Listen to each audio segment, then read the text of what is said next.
with something. Hello, ladies and gentlemen, and welcome to the very first episode and the debut of the Marvel Retrospective. My name is the Bringer of Death. Trust now, because they call him that. They call him that in the movie. Yeah, Bringer of Death. Sure. You don't even have a nickname yet, so you know what? I'm the Anaheim caster. Oh bullshit! Hey! Oh crap! I'm the little hot rod red Taylor Field. Oh wow. Okay.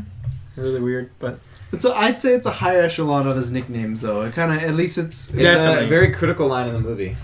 Very critical. sure. If you haven't guessed by our nicknames or the title or even the intro, we are doing a Marvel retrospective. Now, if you've listened to our Batman, we're still doing Spider-Man. That will pick back up in the new year. What was the other one we did? We did a Saw retrospective. Good old Saw. So if you're new to these, what we do is we usually pick a franchise. We start from the beginning. We go all the way to the end. We are reviewing the MCU, Iron Man to Ant-Man. The other ones we've already reviewed. Yeah. So you can go back and find those. And I think our very last episode, this will be like a ranking of them all. And we'll talk about those ones again, probably like Civil War and whatnot. Of course, yeah. And Doctor Strange. But those ones we have full reviews already, so you can check that out. But we are starting with Iron Man, the very first movie in the MCU, the movie that kicked it all off, started it all off. And these are going to come out maybe once a month, twice a month, all leading up to Infinity War. And then Infinity War is less than a year away. It's going to be a banger.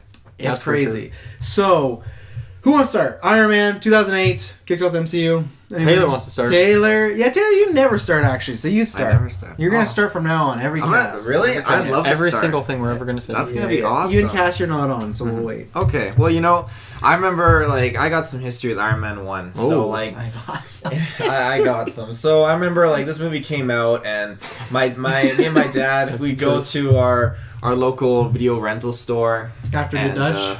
Yes, right after the Dutch. It was a great time. Always. And then Iron Man was there, and I remember he was in the theater. There. Very cool. Well, I didn't see it in theaters. I saw it afterwards because it was another Marvel movie. So I never jumped on the Marvel movies when I was younger to see them in theaters. So where did you see Iron Man? On DVD. Okay. We rented it. That's what you said. Oh, I missed that part. You missed that plot point.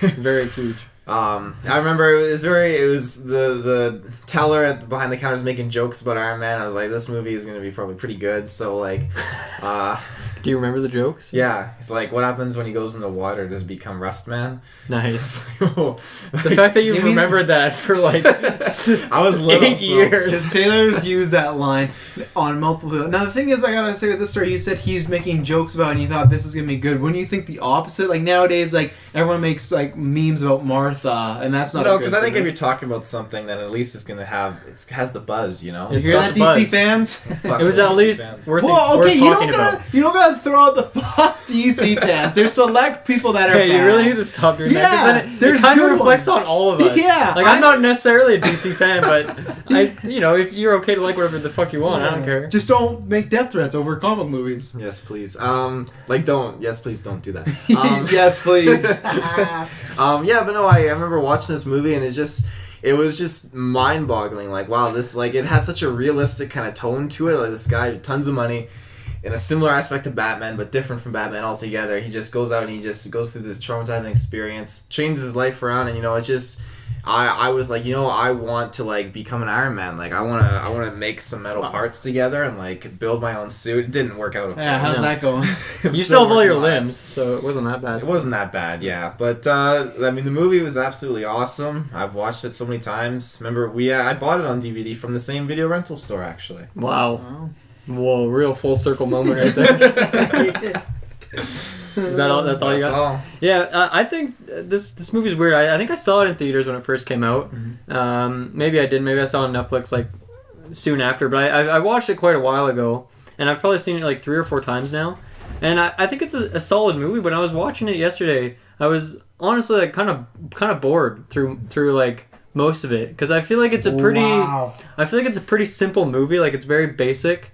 Don't get me wrong. I think it is solid. Iron Man, the character, there's a lot going on, and I think his development makes sense. And there's kind of multiple angles to it, which I like. The villain he's okay. He's passable. And I like some of the other characters that are going on along as well. Mm-hmm. And it's a good origin story for sure. I think it's fun, but I don't know if it's a great movie. In retrospect, with all the other stuff that Marvel has done in the last few years, and I've really enjoyed stuff in the last like 2 or 3 years. This one, it just seems like it doesn't have enough to it. It seems quite entry level. Wow. Okay. That being said, at the time, it's like a really good intro to the MCU, I think, and it is a good origin story. Mm-hmm. Yeah. See, I'll take it the reverse because the only time I've really watched like every Marvel movie, not like oh, I'll just watch this tonight, like in a row, has been like Avengers 2, not even with Civil War. Those are the only times I think I've watched like start from Iron Man and gone to the finish line. And this time, now that we do reviews, I've been watching these movies a lot more differently. I take notes. And the thing was, I was wondering, I have a ranking of MCU movies right now, but I was thinking after this, how's it going to be different? And I remember kind of feeling the exact opposite of you. I remember feeling it. Last night when I was watching, I felt the opposite, where there's been a lot of great to good Marvel movies that have released in the past 2 or 3 years, but for me, I sometimes forget how great Iron Man is. And I remember when I saw it with my friends, and we saw it opening night, just came home, we played Marvel Ultimate Alliance all night, fought over who was going to be Iron Man, because I think at that time I would really have to rack my brain, but I think we all collectively, my friends that read comic books, decided like that is the greatest superhero movie. I think it was for about a month, and then The Dark Knight came out, and that's what happened. But I think that this movie is everything. It feels very much like Superman the movie, but updated. It's a great origin story. It's a great kick off the MCU. It's not like what I like it a bit, but it's not like The Mummy where it's like, hey, we're gonna do this and this and this. Like this is how you do a superhero or even connected universe movie. Mm-hmm. They started, they just laid it in very subtly. Even that end credit scene, like if it doesn't work out, that end credit scene is just something for fun. Like if Tony never joined the Avengers, whatever. So I think the reason why, and I'll be interested to watch like Guardians again, kind of in a reviewing state and whatnot, because the thing that I like about this movie is I think it has a bit more grit. The older, and when we get into Hulk and stuff like that in our next episode, they're a bit more gritty and a bit more not so light, I feel. Like the thing that my example is like the scene where Tony Stark gets kidnapped and he's kind of tortured. They're waterboarding him at times. I don't think we'd ever see that in a movie today. The closest I feel like we've been to that is like Civil War, as far as like really serious and really dramatic. But nowadays it feels like they're kind of the kind of buddy comedy with Thor Ragnarok, like big action blockbusters. They've taken place of like the Arnold Stallone movies, and they're colorful and funny. Yeah, and I think some of them work, but I kind of miss it because I was reminiscing over this when I watched Hulk. I kind of miss Marvel being a little bit more serious and a little bit not all the time fun. And that was some of my problems with Thor Ragnarok. I love the fun, but sometimes it's just we don't always have to be having fun. Where with Guardians, I find it works, and we'll get to that when it comes there. But I find this is the best mix of comedy, action, and being serious. I think it's a little light on action, we'll get into that, but and acting wise we'll get into it a bit, but like there's not much, like we're gonna retread some stuff, but like this I think is my favorite Tony Stark performance next to Civil War, because after this it was almost the same as the MCU. He gets a lot more jokey as time goes on. He's about the quips a lot more, but this is really, you see his journey from just being this nonchalant guy that doesn't care who makes weapons to this wounded guy to this guy that wants to make a change, and he's seen what he's done. And I think this is on that Batman Begins level where you actually see a journey, and it's unlike some movies where you see the protagonist change a lot throughout the movie. Where a lot now in the sequels with Iron Man and any sequel, really, characters don't change too much because it's about their path that they're going on now, right? Since the change, and I think this is one of the best change. Supporting cast is great. I like the villain. I like Obadiah Stane. The Ten Rings kind of war thing is it works. I think it all works for me. I think it's not like amazing or blow out of the water, but I think it all works. Yeah, it's one of the best. It definitely works. It's probably still the best romance in the MCU. I'm not a big Gwyneth Paltrow fan, but those two have such good chemistry together. And like we'll get into him more. I really miss Terrence Howard as Rhodey. I feel those two have much more chemistry than Don Cheadle and Tony Stark. And Robert Downey. I love Don Cheadle, but there's just something about those two. I like that enigma. But I think this movie, every time I watch it, I forget how great it is, and I think it's kind of where in my list is like ranked like fifth, but honestly this might be like 2 or 3 after the retro. Every time I watch it, I forget. I love this movie. It's a fantastic watch. Nice. Mm-hmm. What are you thinking about?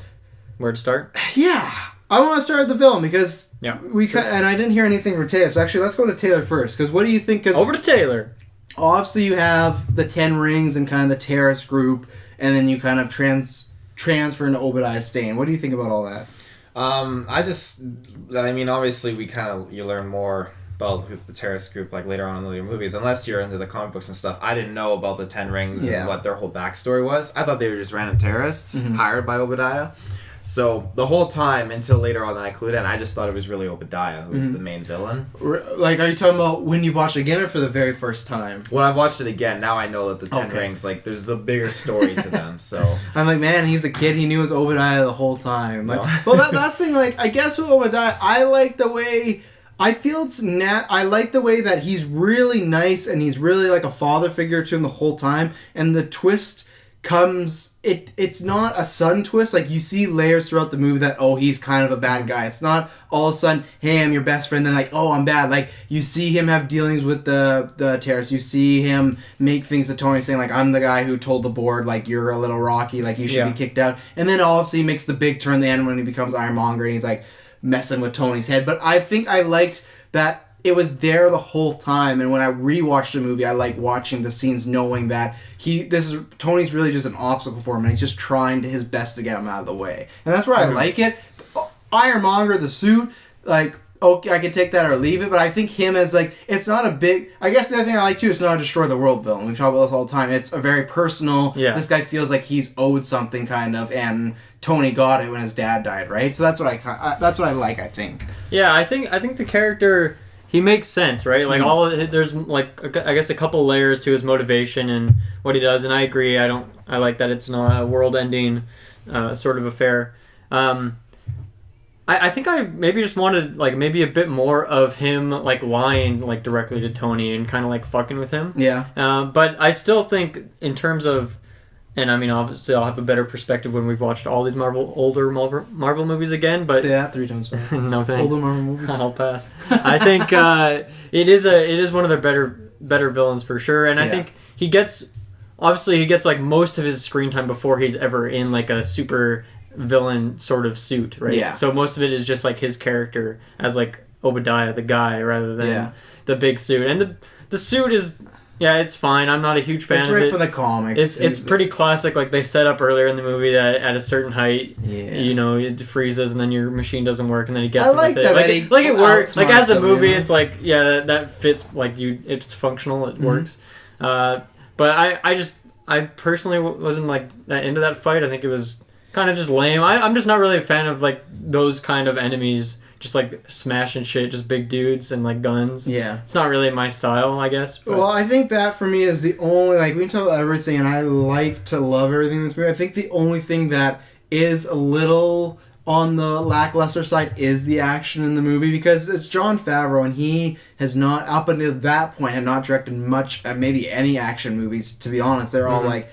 I think he'd only directed a few things at that point that are comedic, and really when you look at the movie, the action scenes are okay. You can kind of count when they kidnap Tony, but I don't really, because it's just like hostage thing. It's very quick. It's explosions. Yeah. You have when he escapes. You have when he goes to that terrorist group wherever, and the jet plane thing, and then that last fight with Ironmonger. There's only 3 like big set pieces, and the first 2 are pretty basic, where it's literally just like shoot at Tony, he moves, shoot a rocket, he moves, and he shoots, like, and then even the fight with Obadiah, when you look at what Iron Man does in a fighting style now, like in Civil War. Yeah. And granted, you can play it off as like, this is his first time, right? This is his first fight in here, so that's why it's slower, but the fight is very slow moving. It's very just like, and that's what I mean. I write it off as just like, okay, Tony's getting used to the suit, they both are, but just even that scene where Obadiah is doing like the no targeting thing, and like, it's very, like, it's climactic because like Robert Downey's good at acting and like you gotta push this button, whatever, but like the whole like just shooting and this and that, and say it might just be smart just to walk over and like squish his head. So like I think the only thing for me is like, and like even he like takes off one of his like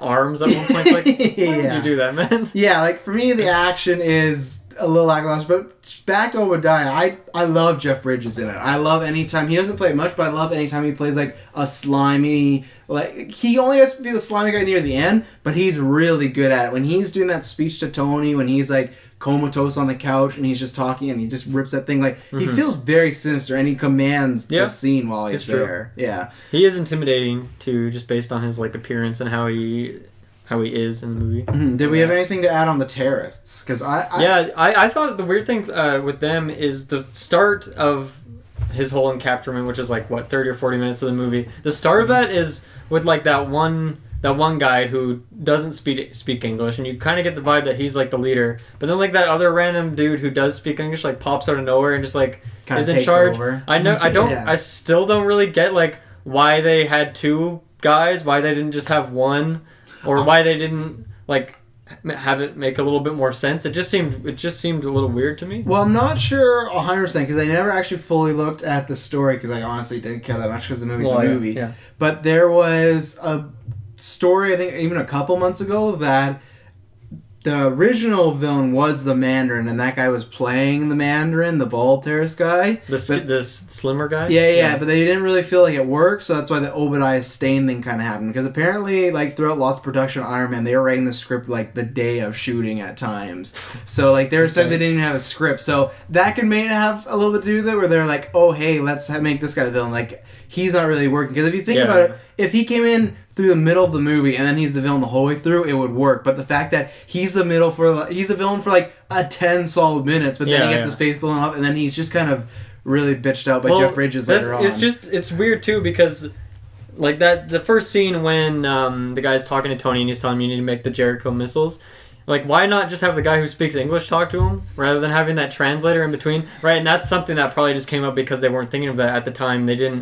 They expected that guy would be elsewhere, right? Yeah. But it just like it doesn't really make a whole lot of sense. It's kind of weird. Well, and why not have at least one guard in that room at all times? You know, they're always just like watching with their cameras, like, oh, what are they doing? And they're seeing like Tony do his like leg thing, and they're just like, oh, he's what's clearly he doing? not doing anything to build a missile. He's taking apart missiles. Yeah, like just even cut off Jensen's finger and be like, Kiri, we're really serious. And I get it because it's wasn't the Hulk and Iron Man are not Disney movies technically. They got bought after these two. Yeah. Technically, was it after these two? After Iron Man and the Hulk, and then really, I actually thought it would have been more. I'll look into it by the end of the cast, but if it was, then the only one would be Iron Man 2 because Thor and Cap were Disney, so they were trying to. Because ever since we've been doing the podcast, it's always been under Disney, right? This happened like 2010, so that's it's been Disney's owned them for a while. Okay. Do you have anything to add on the terrorists, Taylor? They're scary. Obadiah was scarier. Okay. I like that. That was good. Yeah. That's it? Okay. Well, I wanted to talk about... Well, actually, quick question. As the fan of terrorists. Transformers and Pacific Rim, what did you think of the... What's his name again? What the machine? Ironmonger is the technical name. They never call him that. That's a pretty poor name, but what do you think of him? How does he stand up to the Transformers of the world? To the Transformers. Is he as intriguing? He's like mediocre. I mean, I thought the fight on the freeway was actually pretty cool between him and Iron Man, but yeah, I like that when he lifts up the car with the family inside of it. That's pretty fun. I kind of liked it, but all the kids in that car were just like really overacting. Yeah, they're like looking around. They don't know when they're supposed to scream and stuff, and it kind of took me out of it. But Dunkirk trailer. Yeah, oh god, smiling. Funny enough about that highway scene, you should bring up on the DVD. There is an original ending of the fight, and this is how you can tell the action was probably not the greatest. That the fight ended with. So, you know how Terrence Howard or Rhodey is like at Tony's like little house there, right? And he does the like, next time, baby, and he walks away. Sure. So what happens in the original ending is he gets in his car, he drives down to where Ironmonger and Iron Man are fighting. Ironmonger throws Tony down, and you should actually, I'll pull up on YouTube after.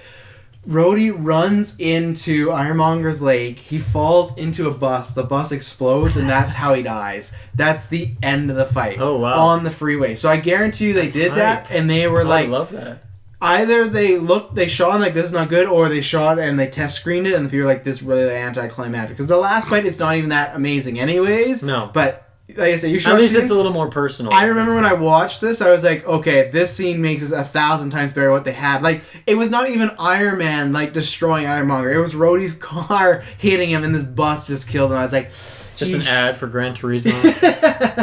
Yeah, so that highway scene almost ended in a different way than it did in the movie. Wow. A bus, not a school bus, I hope. No, just a regular bus. Just a regular bus. Greyhound, there's just a bunch of random civilians. No kids, don't worry. Yeah. Well, because this kind of ties into the terrorists. I don't have much to say about them, but I wanted to talk about, like, that section of the movie. First of all, I love the opening of the movie, how quick-paced it goes into they do this thing of like they soothe you in, it's all nice and comedy, lots of intense action, and then they do the flashback, and once again you're soothed, and then when you get into the actual like cave and whatnot, I find the opening is paced really well, considering we talk about that with a lot of movies with flashbacks or even dream sequences that can just feel not necessary or throw the like you and Iron Man jumping ahead like weeks later could have thrown it all off, but I never feel like I'm waiting whenever I'm watching that movie. It flows. Where some movie, the start of it is really well done. Like you get to see his look, like Tony Stark's look and how cool he looks, and then his like kind of I guess like his snappy dialogue. And one thing I really like about the scene around you, Taylor, is like that one like officer in the truck is like trying to ask a question. He like raises his hand. He's like, "Are you kidding with this hand thing?" Like. That reminded me of you because sometimes for the people who only have ever listened, sometimes Taylor raises his hand to ask a question. Cass, so it's like, come on, man, you don't need to do it. That reminds me though, I don't remember at any point them really explaining the fact that how Obadiah knew that Tony was taking the car, because I thought that was a very spontaneous thing, because he turned Brody down like, "Oh, I'm not gonna."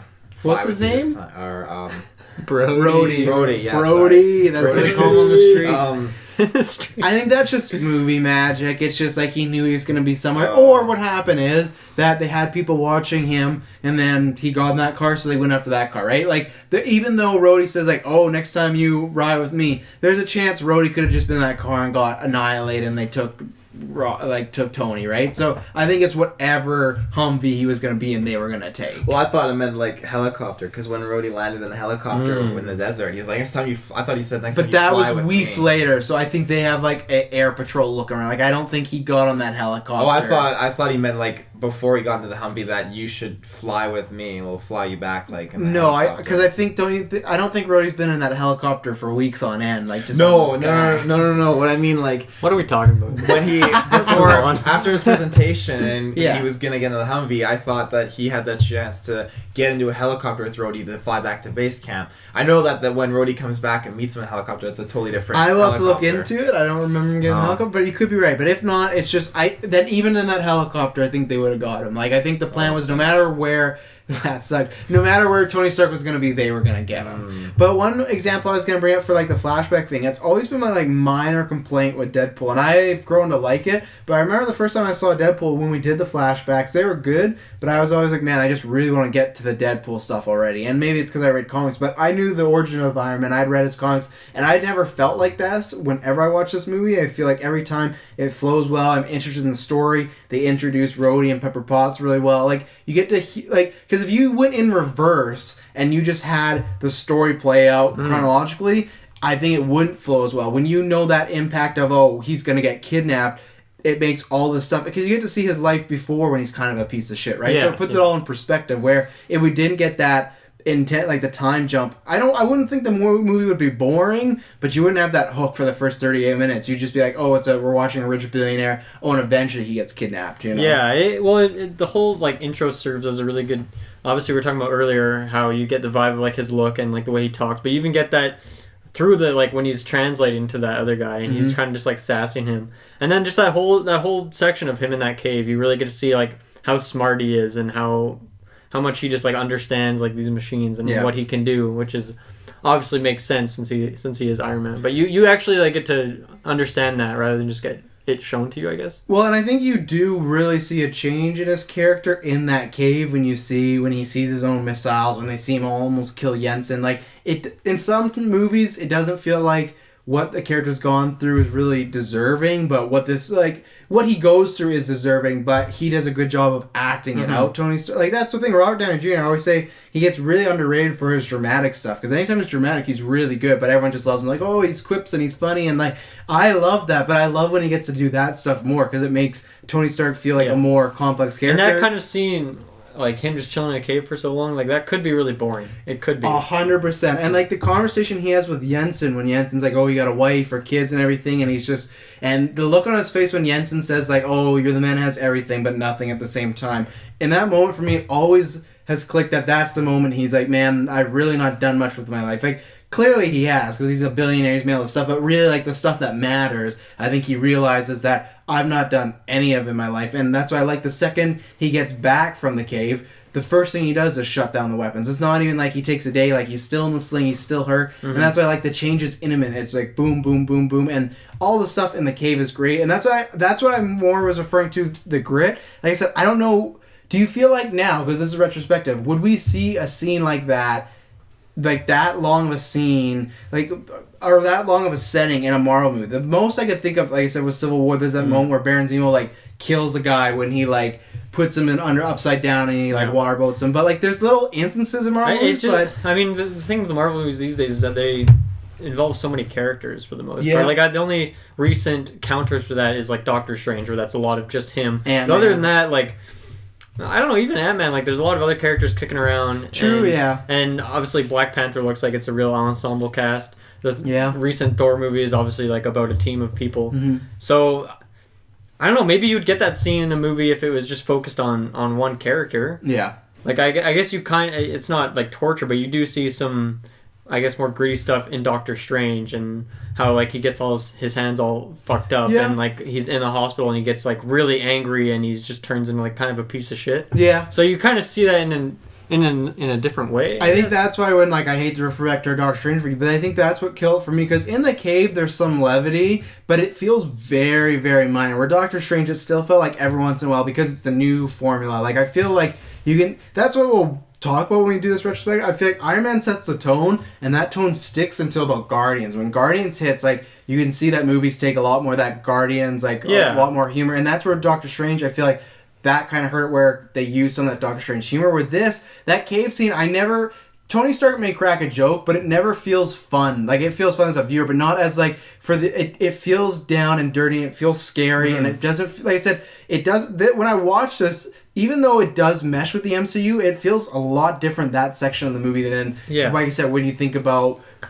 Well, if you think about, I guess, the movies adding, like, more comedy, in the moment when you see it, it adds to it. Like, you're enjoying it, and, like, for the most part, the jokes are well done. But then you have to wonder in, like, the long run, like, what if, instead of, like, this comedy, if they went for, like, one more strict theme and style, and they tried to push, like, a deeper message? It kind of seems like they're getting away from that. Well, and that's the thing, I like the comedy, but I think that's where I want... I do too. Yeah. But you just have to wonder in the long run, like, what is that going to do for these movies? Like, are they going to stand the test of time? Well, when I watched Thor Ragnarok for the 4th time in, like, 3 or 4 years, like, is it still going to be as good as the first time I watched it? Well, I want them to pick their battles, you know? I want them not to always be comedic, and that's why, for me, that's why I always feel like Civil War, to me, is the best example of, like, the new breed of Marvel, where it's like, oh, they have that levity, but there is... Yeah. It's very, like, I guess, honestly, the most dramatic scene I can think of, spoilers for Civil War, in the newest Marvel movie that had no humor, was when Iron Man finds out about how his parents died, right? Anything about that, to me, feels very much like this, where other than that...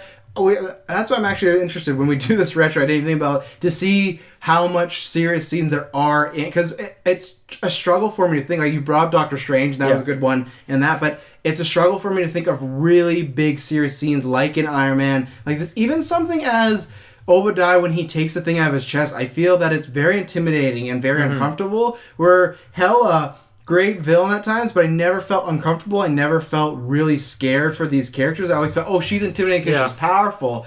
But Obadiah brings something, he's intimidating because he's a menacing guy, right? No, I mean, it just comes down to how much time you're going to give each character, right? Yeah. And if you're not going to give character much time, then don't try to give them some, like, story of development where they went through some struggle, because it's not going to work well. People aren't going to believe it. They're going to need more of that. Yeah. So you either make them just tell a few jokes alongside their personality, or you give them more time and cut out some other character. Right? You got to weigh the pros and cons, I guess. I wanted to ask you, because Dylan, you start off your thing of saying it was a good movie, but you felt I started off a bit negative. Yeah. You felt I do think it's a good movie. I think I just watched it like a couple months ago, so I was watching it again yesterday, and I was like, But what was kind of some of the boring stuff then for you? Was it the suit stuff? Was it that? Because the suit stuff, after the Afghanistan stuff, the suit stuff goes on for like a big chunk of the movie of him experimenting and everything like that. What was the lulls for you in this movie?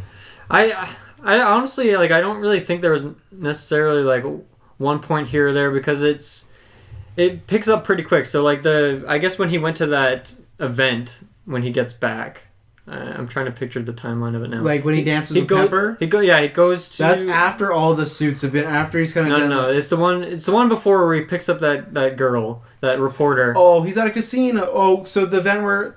there's the event where he doesn't get his trophy and he's just at a casino, and then, he meets the reporter outside the casino. Yeah. So, I don't know. I feel like that character didn't really need to be in the movie, but I really like that joke that Pepper makes in the morning, where she's like, I also take out the trash. Mm-hmm. So... Like, I don't know, it's just, like, little moments here or there. Yeah. I think, honestly, it's because I just watched it, like, kind of recently as well. And it's not, like, a very deep story. Like, there is layers to the characters, but it is quite simple. Yeah. I guess I bring it up because, like, the next chunk is him building the suit, and that's the thing where I put in my notes that I feel kind of takes place over the action. Like, instead of action scenes, they do the suit scenes. And I think it's great because, like, it's, like, kind of metaphorical, but you see him... Metaphorical? What did I... Metaphorical. That's sick. I don't know if that word exists, but I'm going to make it a word. Metaphorical. I like to invent words, and that's a good one. You literally see himself building... like his surroundings and himself to become a superhero with the suit, right? Yeah. And you see, I actually like that stuff, and I think I would take it over action in a lot of movies. Me too. Because I don't know, it's funny to see. It's like the development of the character, and you can think back and like where he is in Civil War and how it all kind of started with him just like starting at 1% with these jets and just like flying into the roof. Yeah. And I like that little gag with his like little extinguisher robot thing. Like I think it's funny, even though it is obvious and it comes later and he actually does blast him. But I don't know. I think good though. Like, it's good comedic It's just timing. like cheesy little robot comedy and it worked for me. And I think it is super cheesy, but I like how he decided to pick the red because he just like looked over and he had some like rare sports car or rare like antique car that just had like some red flames on it. Yeah. And I really like Jarvis. Like I've always liked that character. It's cool that he actually becomes like a person kind of. But yeah, I think the way... Like when he first gets like the HUD on and he's lighting it up and he just like seems bewildered. I like that stuff. I think it's well done for an origin story. Yeah, it's not boring. Putting together a suit should be a cool thing, and I think they make a good job of making it. It's a cool suit. Was it cool for you, Taylorfield? I liked it a lot. I mean, I thought his first Mark 1 was pretty cool, but in the cave. Okay. Yeah. Just making sure you got the marks. Yeah. Oh yeah, Mark 1, Mark 2. The bucket head. What mark is he on now? I have no idea. Actually. I think he made at least 40 suits. I think he's definitely at 6. Did you say episode 1? No, between like the first movie and like I think he's at 62 because in Iron Man 3 he has like I would guess 5. He had a lot. I know that he got attacked by a horde of them. Yeah, and he has a new one in Infinity War, so... Good for him. Yeah, just constantly him and his family. Improving and updating. What family? Ouch. According to Jensen. Yeah, and I think the suit was really awesome. I love the whole scene of him building it and everything. I think just to take away, like, from the general kind of humor, like, with quips with other people, it was just very, like, self-inflicted and self-posing, like, humor where it's just, like... It's funny because it's his actions. He's not dishing out jokes or anything like that, and the situations were just...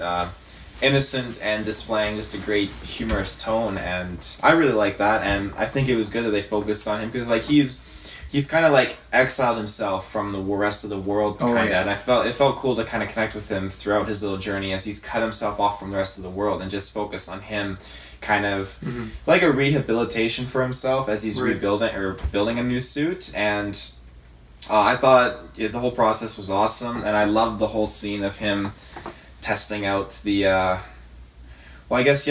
the end of the movie it would be the Mark 3, wouldn't it? It's Mark 3, yeah. So I liked his Mark 2 armor then a lot, actually. That was comeback in Iron Man 2. Yes, it did. I like just to go along with that.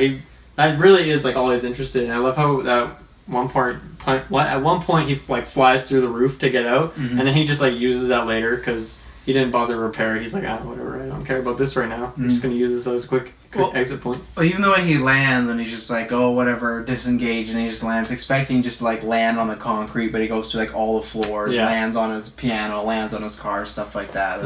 It's all very good humor. It's not like cheap physical comedy. It kind of is tasteful. It's tasteful physical comedy. Yeah. And then I guess the third, because we've kind of gone acts, so we already touched upon that with the ending and whatnot. I think what I would talk about though the most is I remember seeing for the first time. I still think it's super ballsy the way they end the movie of the press conference and he goes, "I am Iron Man," because in every at that point, it's much more loose now, but at that point, you had, maybe not X-Men, but you had Spider-Man, you had Batman, you had Superman, where the secret identity in all these movies was built up so much, and it was always, who is, Spider-Man, who's Batman? Like, you look at Spider-Man, like, Mary Jane doesn't find out to Spider-Man 2, like, the secret identity was very, very built up, and the fact that a movie would end of him just telling the world, sure, some characters could find out here or there in other superhero movies, but the fact of, that was always the thing of like, oh, you don't want your identity out there, It fits his personality. Right? 100%, because the way he says it is very, like, kind of egotistical, and he loves it, but I think that right there was kind of a note to show how different the MCU is going to be, because they took something that was a trope and they turned it on their head. Because you could have got a couple more movies of, oh, it's Tony's bodyguard and they're in the same place at the same time, and it worked for the remaining stories, obviously, because MCU is very successful, but him not having that secret identity really worked, because when you looked at where they were going with Avengers, there really wouldn't have been a point when you're fighting a bunch of aliens, it wasn't needed for this story, where that's where they get an experiment now with, like, Spider-Man, right, where it's like, oh, he's a little kid, like, he's a teenager, he's not a little kid, but he's a teenager, Jimmy. Little Jimmy, you can have that back now, so I think that was the right move, and I love the whole press conference, I love everything, I love the ending lots of love. Yeah, lots of love. The ending is very good. It's very... Other than, like I said, we talked about that last fight scene. I don't have much complaints about the third act. I love the dance with Pepper and Tony. Great chemistry, and yeah. I one thing I wanted to bring up is... So it's kind of subtle in this movie, but it's his dynamic with his father. Mm-hmm. They kind of touch on it here or there, but it's not really something that's resolved in this movie, and obviously it get resolved various movies down the road. Yeah. And in hindsight, I think it like has a really good story in the end. But I like that in this movie that it's just like kind of subtly in there, and it's kind of just like another layer onto his personality and part of his change. But it's not really something that you find out too much about. But it's enough to set up for like, okay, we're gonna answer this question later. So I don't know. I think that was well done, and it just adds the layer on top of him just like realizing that all of the lives he takes, like with the technology that he's made. Yeah. And then he decides to be done with that, and I guess the development between him and Pepper Potts, like there's a lot going on for the character, and I like that one's kind of skimming on the bottom, but it fits. Well, it doesn't feel rushed, and the thing with his dad, like they do pay it off later, because he says that line of like, oh, I never had to say bye to my dad, and they kind of do that in Civil War, where he kind of says bye to his mom, but not his dad. Really, I gotta watch that scene over, but it's kind of touched upon, even though for that it works, but I feel in later movies it's a little strange when he specifically says that. I guess he's just emotional, but then in later movies it kind of seems like he hates his dad, right? So I think it's just he's weak in that moment. Yeah, I think he's still confused. He still doesn't know what to think about him, I guess. Yeah, and the other thing when we talk about the romance, I think it's done so well because this was another trope that didn't happen back in the day, was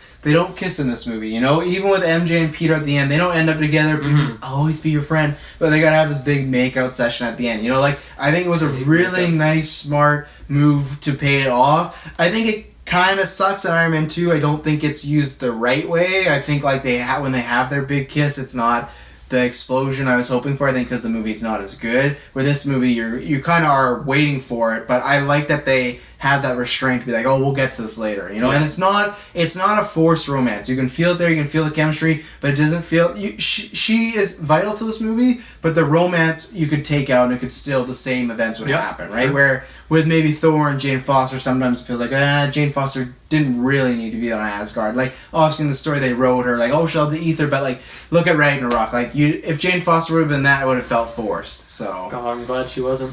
Spoilers for Thor Ragnarok. Tim, what do you feel about, we talked about a lot of stuff there, we talked about the ending, we talked about some character motivations, what are you feeling over there?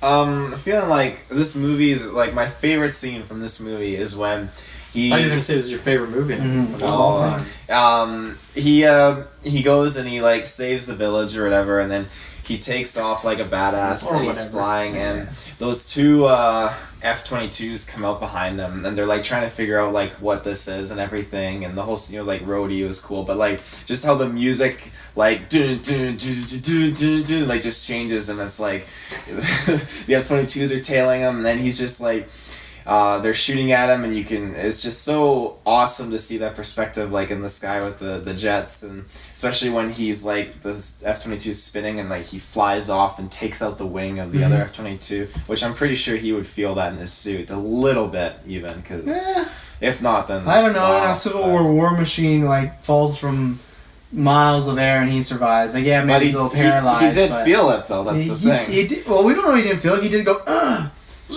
Well, he was. he didn't do that. He wasn't really awake either. So.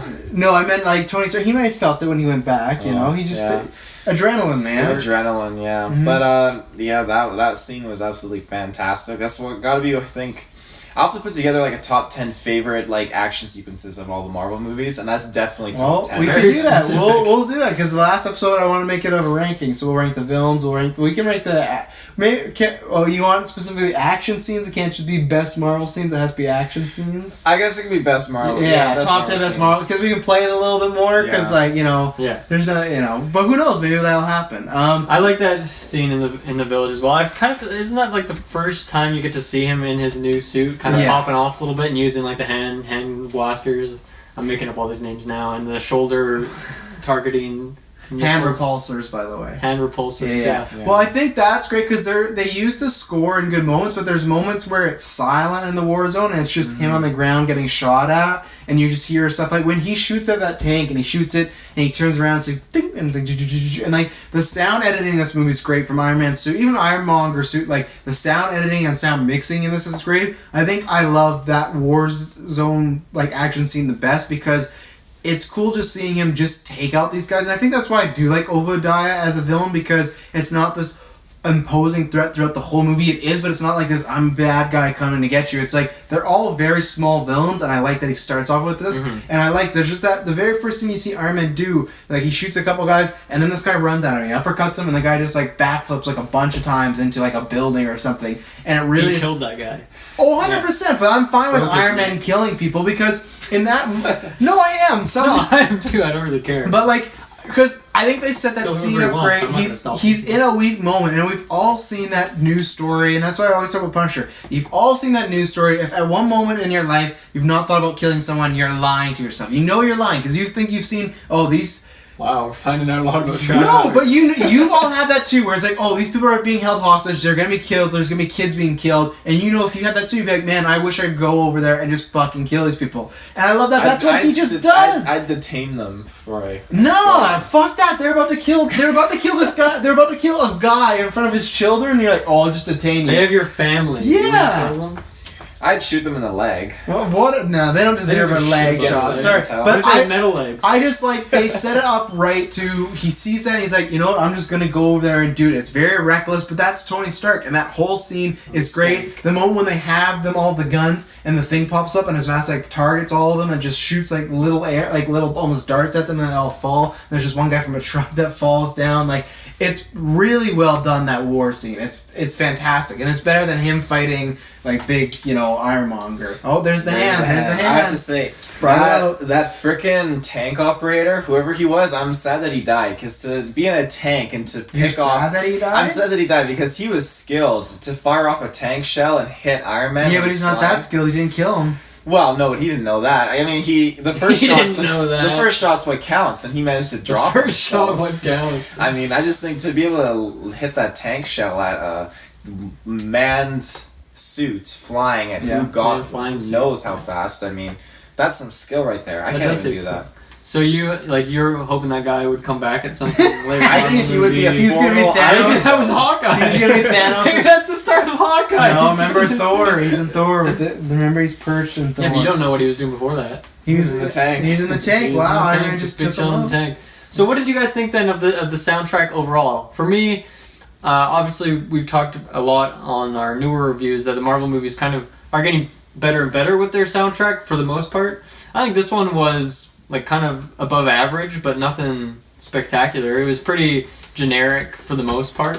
It did have a little bit more character to it. It had a little bit of, I guess like the Iron Man theme, or if you will. Had the AC/DC in it. Well, yeah, there's two things. I like the soundtrack because they use like a lot of rock and roll. I feel that fits with Iron Man. I do like the score quite a bit because I feel like they give him an actual theme and it's consistent throughout the whole movie. That like da-na-na-na, na-na-na-na, It's like that goes throughout the whole thing, and they kind of vary that up at times. So I really like that because maybe it's not fucking Howard Shore in Lord of the Rings or John Williams in Jaws, but it's something that's memorable, and like I said, I could hum it to you know what it is. Where I think this movie's fine, and I actually think when we talk about Hulk, I think Hulk was fine. I think it's later on movies where they really get super generic of just like action score or superhero track number one, where I feel like this, at least, okay, this is Iron Man's theme, this is Hulk's theme, this is Captain America's theme. I feel like it's after Avengers, they really slip and they lose it, like with Ant-Man and Avengers 2. Like, I feel like Avengers, they were trying, and then they're like, oh, people love these fucking movies, let's just don't worry about paying these people. Now, they're changing up. But I think I like the score. Cool. Taylor, you're a big score guy. Do you have the score on your iPod? You tell people to call you Mr. Score at work. I actually have the soundtrack Iron Man 2. I don't have the soundtrack for Iron Man. Yeah. But that being said, I quite enjoyed it. They never carried over any of like the original score for Iron Man 1 into the other films. Not really. No, I would imagine maybe Iron Man 2, but wait till we get there. But I don't think so. I think this is the only one that has that kind of theme to it. And then they just kind of resorted to AC/DC. Like, Shoot the Thrill they always play, and then, okay. Good old AC/DC. Yeah, they're not wrong, but... Yeah, no, it's a good score. It definitely added to the moments of action and stuff in the film. Yeah, cool beans. Yeah. How did you guys feel? Because we haven't really talked about him. How do you guys feel about Rhodey in this movie? Obviously, another famous recast. We can talk about Hulk obviously in the next episode, but another Marvel recast where this was the first Marvel movie. Yeah, I think he's good. I don't think he necessarily stood out to me. Oh, really? No, I feel like it's kind of, you get like a sort of intro to the character. You kind of see where he is in the world and what he's doing with the army and stuff like that. But I don't know. I really don't even really remember a whole lot of his scenes. Like, I don't feel like he had anything that was, I guess, that displaying of like what that character could be or setting up for what he will do in the future. I guess there's like that one scene where he says, "Oh, someday," and he's like looking at that other suit. Yeah. But other than that, yeah, he was okay. See, I don't feel positively or negatively that he got recast. Okay, yeah, I guess we can talk about that more in Iron Man 2. I think with me, it's not that definitely. It's so much he's just this great character. For me, with Don Cheadle's Rhodey, he feels like does it switch after Iron Man 1? Iron Man 2, yeah.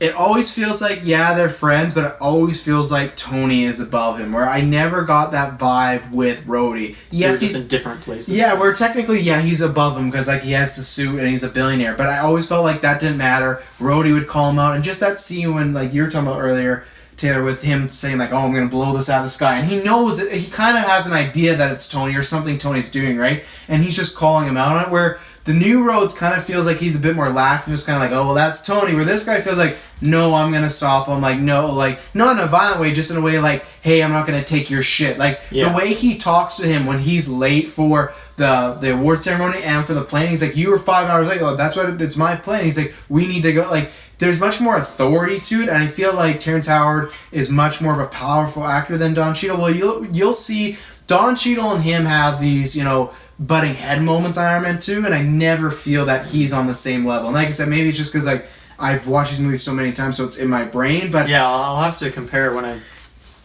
watch the second one. I haven't watched the second one or third one in a long ass time. Yeah, it'll be interesting. Really, but I feel like he's perfect. I really miss him, and I would have liked to seen what he could have done. And before Taylor goes, the reason was he actually got paid more than Robert Downey to do this movie than Robert Downey did. And then in Iron Man 2, he won the same amount of money. Robert Downey got a big boost, and Marvel goes, "No."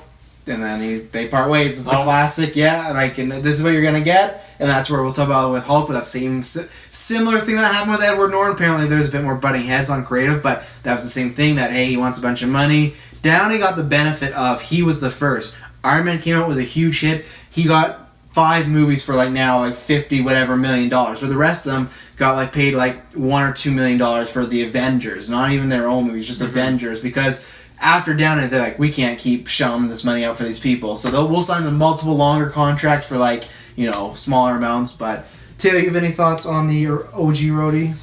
OG Rhodey. He was pretty cool. Come on, you got more than that, didn't you? I liked the scenes, like one of my favorite scenes with him when he was talking about like the future of aerial combat. Is it manned or unmanned? I don't know. I like that. And then Iron Man comes in and just Why not starts quipping. Yeah. Why not both? I definitely see like there was definitely a lot of good chemistry between the two actors throughout that film, and when you mention certain things now, I can definitely see the difference now between those two actors and then compared to like the other two, or Tony and the other two roads. I didn't know this. That third recast. They're casting for Infinity War Eddie Murphy. Eddie Murphy. Tony. Yeah. That'd be so sweet. But yeah, I can see the kind of difference in like the way they act with each other. But I thought both roads are good. So Either road. Take the road you prefer. I guess. I guess for me that's the thing where with something like Civil War, when we've seen that and when we see Don Cheadle talk about more again, but I feel like in Civil War he's just kind of there. Where I feel like if Terrence Howard was playing him, he would have never meshed into the background. He would have stood out, and I would have loved to see what he would have done as War Machine. But that's in some alternate universe somewhere that happened. Flashpoint. That could be Infinity War. There is some time travel, maybe. I'm trying to think of anything else. I'm excited for us to do our Stanley cameo ranking at the end. Yes, 100%. This one was the Hugh Hefner sort of situation. I like it. It's decent. I like it. Decent. Slightly above average, like the soundtrack. I like it, but I don't love it when he plays historical figures, because for me it kind of messes up that whole thing of if he's a Watcher now and he's an alien. I get it, but technically you'd feel like he would another Watcher would be. I think you overthink it is the problem. I don't think he was actually playing. I think he was just to pretend to make it look like he was Hugh Hefner, because the way when he looked around, it was who are you talking to? Because he looked confused. Yeah, he's just like an old man in a robe. Yeah. So then, do you remember what his cameo is in Iron Man 2? Don't tell me. Because it's another bigger figure, and the thing is, he just posing as this guy again, and it's just drunken down and thinking it's this guy. Okay, you guys keep talking. I gotta remember this. Yeah, I like it a lot. It's just a simple, hey, how's it going? And I think it's good because hey, how's it going? Well, yeah, because these are very basic. He had cameos in Spider-Man, obviously, but this was to create the theme. There's better ones. No cameo yet has ever topped Amazing Spider-Man. Amazing Spider-Man is not the greatest movie, but that scene, the librarian with him in the background, I think the next is maybe. I love Guardians 2 because of the implications. I love Deadpool because him as a strip club owner, but really, they're always a kind of fun wink and a nod, but I'm excited to rank them all. I like it. Taylor, have you thought of this? No, I can't wait here all night, Taylor. The FedEx guy keeps popping in the head. No, that's in Civil War. I know. He plays Larry King. Oh. Yes, that's the thing where it's another character where it's is he just posing as him? And we'll ask that in Iron Man 2. I don't remember it. So. There you go. Yeah, I have other little notes, but I don't know if I have anything massive that we haven't touched upon. All my notes got hit. No? Or yeah. Well, yeah, no. Taylor? What is it? Is this how do we feel? Are you thinking or? I'm thinking about how that end credits scene, the post credits. Okay, let's talk about that. Yeah. Yeah. What is that one again? What happened? Did you watch it? Oh, right. It's with Sammy. I want to talk to you about the Avengers Initiative. Yeah. Mm-hmm. That was a good scene, and I didn't know really what to make of it back then because I was just. I probably didn't either. I don't remember if I knew what to expect. Okay, so my history of it is I remember that scene, or the rumors of the scene, broke on the internet a few days before. So I would have never ever stayed past the credits. Same thing as I learned Pirates of the Caribbean's had fucking end credit scenes I never knew about for the longest time.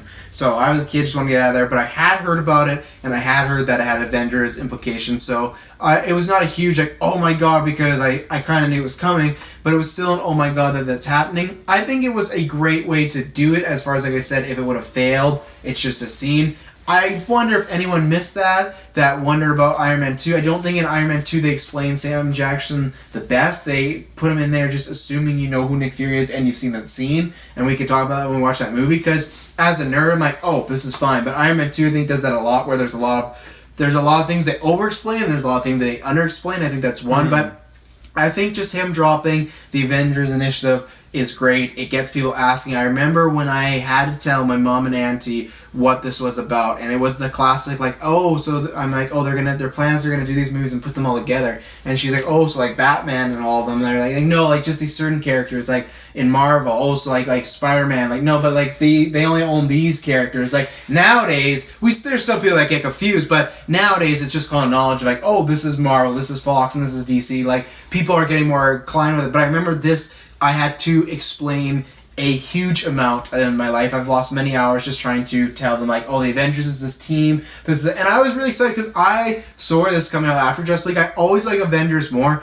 I love Justice League, but I never loved the idea of putting all the top heroes together. The Avengers was Cap and Hulk were your main, like they were on the A level, and the rest were all B or C with your Black Widow, Ant-Man. And I always liked that more because that felt like it made more sense, where I always felt like, why does Superman need a team, you know? But I can see why, not Iron Man anymore, but Iron Man in the comics, I can see why he needs a team, or I can see why Ant-Man needs a team. You know, it really fits. So I remember seeing this, I got super excited, and I think it's a great post-credit scene. It's very simple, but obviously was effective because we're here. Did it say after that scene Iron Man will return, or did they not get to that yet? I can't remember. Later Marvel movies. I'll say no because I don't think they were that cocky. When we talk about expanding universes, they weren't that cocky yet, you know. So they didn't know if he was going to come back because this movie broke records at the time. It was a huge success. They announced a sequel, I think the Monday after. So they went really quick on the sequel. I think that's why it had some problems. It only came out 2 years later. So which is different now with Marvel because it's like they're a factory. They got Disney of their own. But back then that was like, wow, 2 years. That's a quick turnover. So is that quick? Yeah, I guess so. For a movie of that size, I think usually 3 years is that usually get like a year of pre-production / production, post-marketing, but... Yeah, Star Wars is pretty quick, though. It's like 2 years. When did The Force Awakens... Yeah, but... Oh, that's why I said Disney machine. Decade. Yeah, the Disney machine. Now, I believe they can do that. They could pump They got a lot of slave workers in there making They could pump out an episode every year if they wanted. Before I get to the final notes, I just will stress again that I think this is Tony Stark's or Robert Downey's best performance. I love him this. He's great. I know we skipped over him because we talk about him so much, but I think this movie really solidifies why for the longest time he was the breadwinner, he was the head honcho for the MCU, right? He's the reason why he's in Iron Man and Civil War. I think now Cap is kind of tired or even kind of take over in some reigns, but I think Tony Stark, this was the kickoff to you saw him really carry Marvel, you know, and I have some casting of who was offered it, and this is the thing that if it wouldn't have worked, that would have killed the whole thing, and they owe him a lot. And they almost didn't hire him. The reason they didn't hire him because he had a troubled past, he was in jail, he had the drug addiction, everything like that, and obviously it fits with the character, but we could be living in a very different world if one of these men played him. You should get to those men. Clive Owen, if you know who Clive Owen is. I've heard the name. I didn't think you guys would, but... Sounds familiar. Yeah, it seemed alright. Sam Rockwell, do you know who he is? Isn't he a singer? Nope. Sam Rockwell is an Iron Man 2. He plays Justin Hammer, so we can talk about that then. But Justin Hammer? Justin Hammer. I wouldn't want him as Tony Stark. He kind of has the similar vibe, though, if he wanted to. He could play cool. People that were interested in the role, Nicolas Cage. I wish that happened. Do you really, though?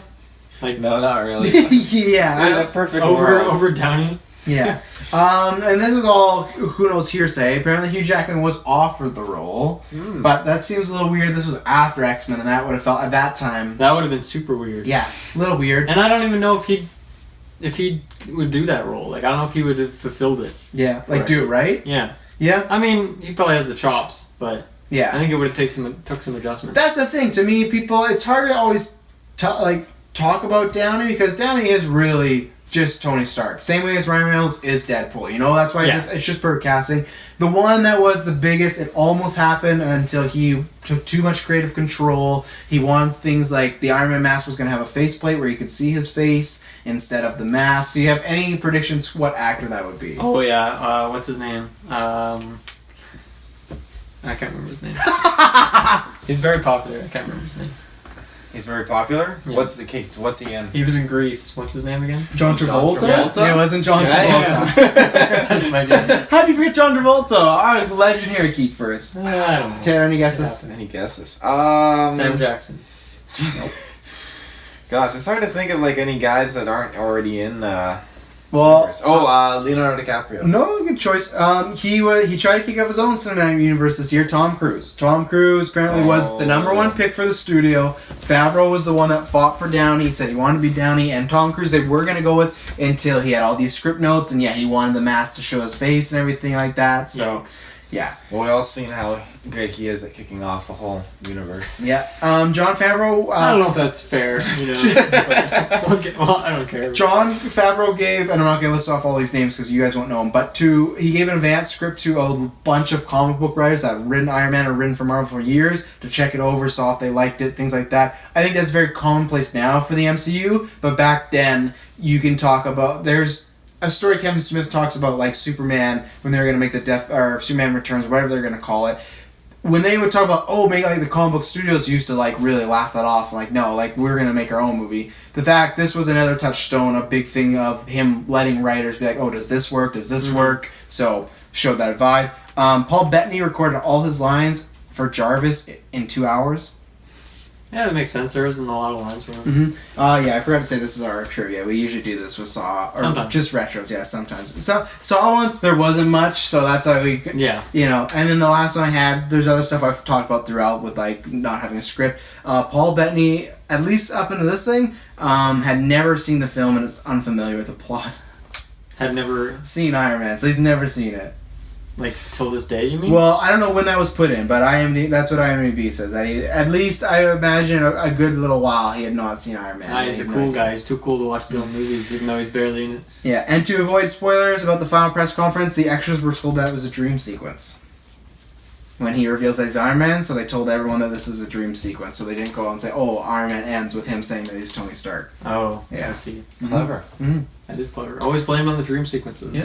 And the last thing, too, was, it's not really a big trivia thing, but did you guys see Captain America's shield in the movie? That's in the movie? No. No, it is when Pepper catches him after she's like, are those bullets? In the background, he has like a prototype of a shield of some sort. So that was a big thing. That was a big, big fanboy thing when that happened. I was like, but it wasn't the exact same shield. No, it's some weird hybrid shield that maybe he'll get in Infinity War. You never know. You have Thor's hammer back there too. No, he didn't have green that Hulk juice or something. No, Hulk the green juice. Hulk juice, yummy.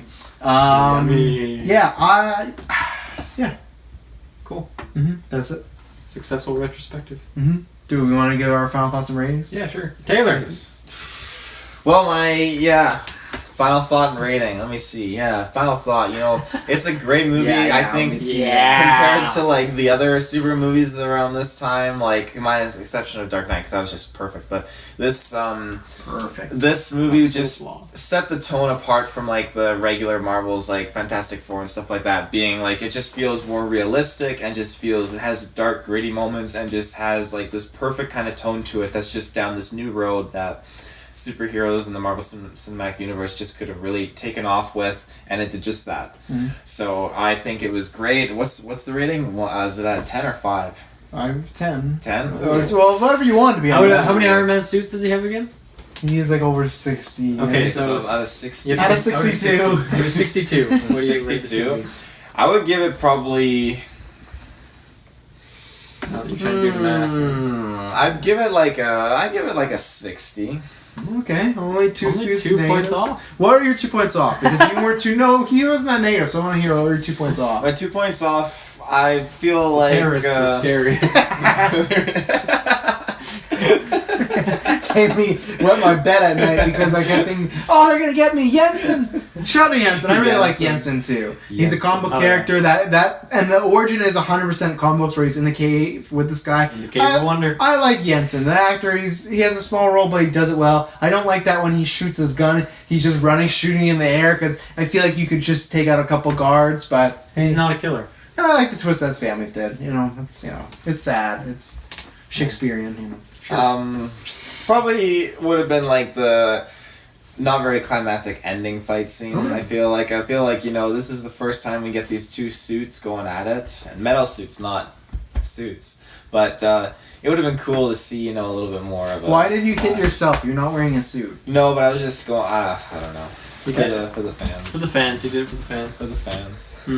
As for myself, I know I was a little bit negative on my quick thing, but sometimes I just like to spark some controversy at the start of a cast. Wow. I'm gonna go with that storyline. Disturber. But yeah, this movie, it's a solid movie. I think sometimes maybe I just watched it too recently. That's why maybe it was a little bit of drag at some sections when I was watching it again recently. But I like it. I think it's a great setup for the character of Iron Man. It gives him multiple angles. The villain was, by Marvel standards, he was decent. Yeah. I guess. I think he's like in that middle above tier. Probably right in the middle. He's no Malekith. He's no Malekith. Yeah, but he's no Loki. So I think he is like somewhere in that middle. Yeah. But maybe we'll stop doing that because we will rank them at the end. So we'll stop putting official. Spoiling it. Yeah. And what else was I going to say? Yeah, I really like the segment of him like kind of developing the suit and I don't know, all that. It's a fun movie. I'll give it a rating of 62 because it sounds like fun. I'll give this movie a 53 out of 62. Not bad, not bad. I wouldn't have guessed that from your first initial statements, so. No, I just like to, fuck with the fans a little bit. Wow. Yeah, so I know, like, we've said a lot, but I guess I could say that this movie, there's a reason Liam and I, when we did the most important comic movies... Liam Neeson. Yeah, great friend of the podcast. Before BVS, we did the most important comic book films, and this is easily one of those, but it's probably... Really? You gotta laugh in the middle The of way you said that was a little... But no, easily... Where I'm going, it's easily one of those, arguably the top... But it's also just one of the most important films of... Oh, that's a bold claim. Of all time. Because, no, it's not because... What? You look at the DCEU, you look at The Mummy, you look at Transformers with Bumblebee, you look at what Ghostbusters want to do. What is the key word we hear all the time in Hollywood now? Fun. Cinematic, that too. Fun cinematic universe. This started all off, and yes, it's very subtle, they didn't do a bunch of spin-offs and that, but they kicked it off in a right way. Sure.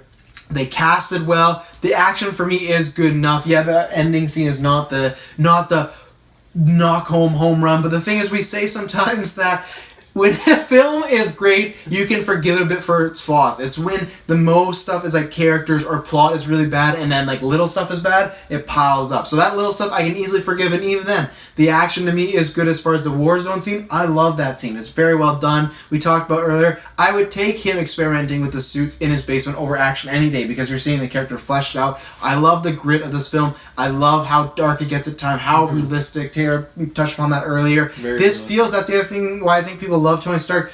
This feels like Batman Begins. It feels like this could happen. If someone was smart enough, had the money, they could do it. Like I said, maybe there's a few little flaws. Tony Stark and Robert Downey are perfect. There's a reason he's been talked about for these years. There's a reason he deserves to get paid $50 million a movie or whatever it is. He's the man. We sometimes forget about it, but he knocked this out of the park. Because, yeah, he was quippy, Robert Downey, but he brought the drama when he needed to. I didn't think I would, but I'm giving it a 62 out of 62. Like I said, there's no major things I could give a big knock. Yeah, I'm like you with the final climax thing, but it's still good enough with him yelling at Pepper, and because he's sacked in that moment. We didn't talk about that, but he's willing to kill himself to make sure that Obadiah doesn't get away with his weapons and his armory to infect the world, right? And that shows the arc of Tony Stark 100%. And if this was just Iron Man the movie, it worked perfectly. You don't think he knew that he would have flung this out? Well, he probably had an idea, but the thing is, he still had an idea that he could die, and he's willing to sacrifice himself. And that's where, yeah, Obadiah going like this is maybe not the greatest, but it's a character stuff that's going on. And like you talked about, Obadiah and them having this conversation of like, oh, you said you're done giving weapons, but you gave us one last gold egg. Like, there's character motivation stuff going on, so it's more important than the action. So yeah, a 62 out of 62, and I really question where I'm going to rank it at the end of this, because I think I kind of forgot about how much I love this movie and how important it is just to the overall genre. And this is a movie that we might not be here doing this podcast talking about comic books if this wasn't as big, right? So, it's true.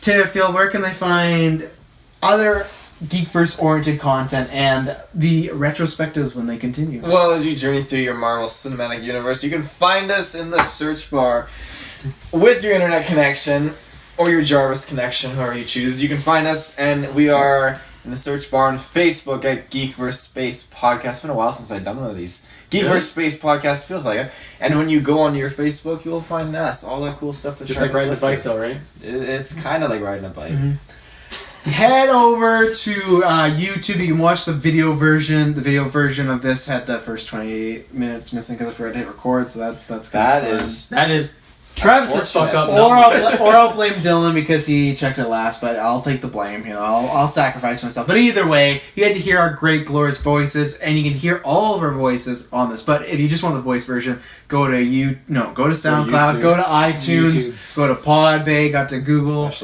Play, got to Stitcher Radio, all Google that stuff. Play. We're pretty much everywhere you want. We're gonna be on the podcast things. Twitch, working on it, trying to figure out a way to back the live stream there, but it might be there. But most importantly, if you like what we do here, you should head over to Patreon because you can support us. You know, there's been $1 sitting on your mantle for years. Your mantle. For years. I feel like you don't just leave things lying on your mantle. You specifically put cool things. For years, this dollar has been on the mantle, and you're like, man, I should put that in the wallet. You never do. Well, you know what? Give it to us because you can get early access to the Marvel Retros. Geek for Scotland is coming back soon, so you get early access to those matches. But the retrospectives and Netflix and Fail, that's the content you get the most. So if you like the Marvel Retro, right now I know there's already a Thor. There's both Thors up there early. So you could get those months and months, especially Thor Dark World. You get that really early. You got to find out what we think of that movie. Yeah. Highly controversial. Head there and support us. If you don't want to support us there, please support us with a like, a subscription, a comment, a review. That helps us out a lot. That helps us spread. That helps us create more shows, more awareness, and more content, more glorious geek content for you, our lucky viewers. Lucky. No. And we're looking to take over the universe, so you got to help us out. Yeah. A little bit. So Can't do it by ourselves. we hadn't decided. Were we going with seeing the post-credits or have a marvelous day? I thought How it was about post credits, wasn't it? How about have a marvelous day seeing the post-credits? It's best Sure. of both worlds. Okay, you ready? Have a marvelous day and see you in the post-credits. There you go. There you go. But the thing is, we don't have post credits. We do. I said at the beginning when I was trying to figure out our names. Oh, you're gonna I put said- some. I always do now. Oh, okay. Yeah. God I damn. smell that. No one listens to me. Who was the first guy you said might be cast as him? Not Sam Rockwell. What was the first one? Clive Owen. He is a face you will recognize. 'Cause I definitely disagree with Sam Rockwell. That would have not been good. Okay.